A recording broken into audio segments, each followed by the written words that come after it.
Hey guys, my name is Matsumo, and today I want to take another look at Escape from Tarkov. I already knew that this was going to have a lot of customization, but I guess I just wasn't simply aware of how insane it was going to be.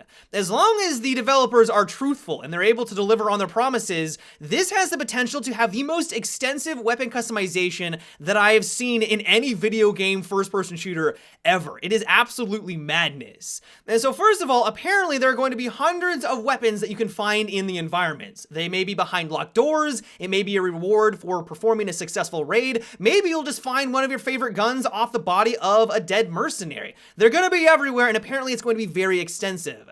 And so as long as each and every single one of these weapons performs and feels slightly different from all the others, then that simply is a lot of variety right there.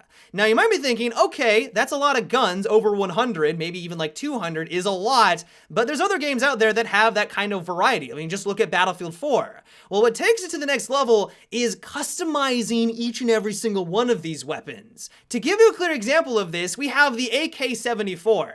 Every single one of those tabs allows you to adjust the weapon to your liking. You just picked up a really cool scope off the ground, you can put it onto your AK. Even if it's a 12-time scope, if you want to, you can place a high magnification scope on your assault rifle. It may not be beneficial, but it is absolutely possible. The stock can be adjusted. You can swap out the grip. You can even take the dust cover off of your AK and expose the innards. This is not something that you see in other first-person shooters. Not only are you not able to take off your dust cover in something like Battlefield, Call of Duty, or Counter-Strike, but also it now comes with its own separate animation. You get to see the gun in action. You get to see the metal rod insert a bullet into the chamber, and then it fires as soon as you pull the trigger.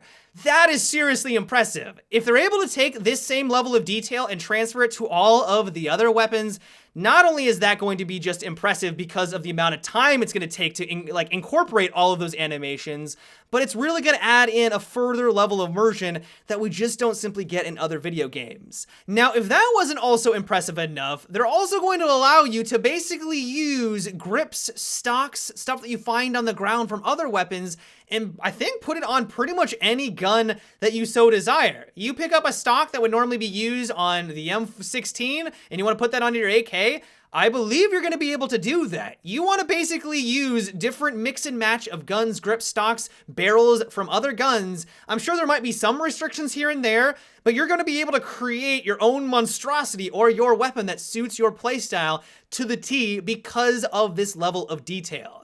Now, what remains to be seen is how is all this going to impact the gameplay? What we do know is that some of these options do have a positive or negative impact on the way that your guns perform. For example, you take off the dust cover, well, it looks awesome, it looks amazing, but it will have a higher chance of jamming on you. It's exposed to the elements. It just makes sense that it would have a higher chance of causing problems for you.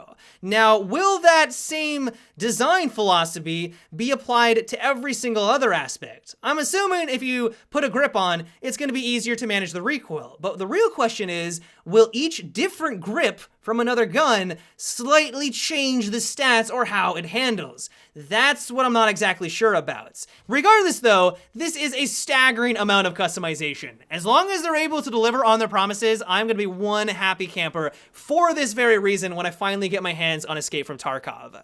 Another thing I've been really impressed by is the way that they're handling the movement in this game. Something that's always annoyed me about other shooters is that you usually only have 3 stances. There's standing, crouch, and then prone. This can lead to some annoying situations. Battlefield is a really good example of this. You run up to a fence, you see an enemy sort of out in the distance, but the fence is blocking your way, you aim down sight, and all you can see is the wood post. You then go crouch, and then you're looking at the wood post that's directly below it, and so of course the enemy is going to be able to kill you because you can't actually see them. And so the way that they're getting around this in Escape from Tarkov is that you'll be able to use, I believe, your scroll wheel to change how high or how low you want to be when you're crouching. And so if you want to get into that perfect spot where you're slightly peeking your head over a barrier, or you want to peer through an item, peer through a fence, with the way that they're setting up their movement, that is absolutely going to be a possibility in Escape from Tarkov. The final thing I wanted to mention, which may be obvious to some people, is that they really are going all out when it comes to the bullet mechanics. You're going to have bullet travel speed, there's going to be bullet drop, there's also going to to be ricochet bullets. It's also going to depend probably on the caliber of the weapon when it comes to penetrating surfaces. When you penetrate certain surfaces, the bullet is actually going to ricochet through it at a different angle and might not actually land where you were originally aiming. They are going for the all-out realism. I know that this is obvious to a lot of people, but it's just nice to be reassured and see this firsthand, the level of detail that they're going for, with also not only just the weapons themselves, but also when it comes to the bullet mechanics. But yeah, guys, that is about it for today's video. I hope you enjoyed. I just kind of wanted to share these little tidbits of knowledge because I have been keeping my eye on this game for a while now, and every single time more information comes out, I get even more excited. So I hope you guys enjoyed. But yeah, until tomorrow, have a good one and take it easy.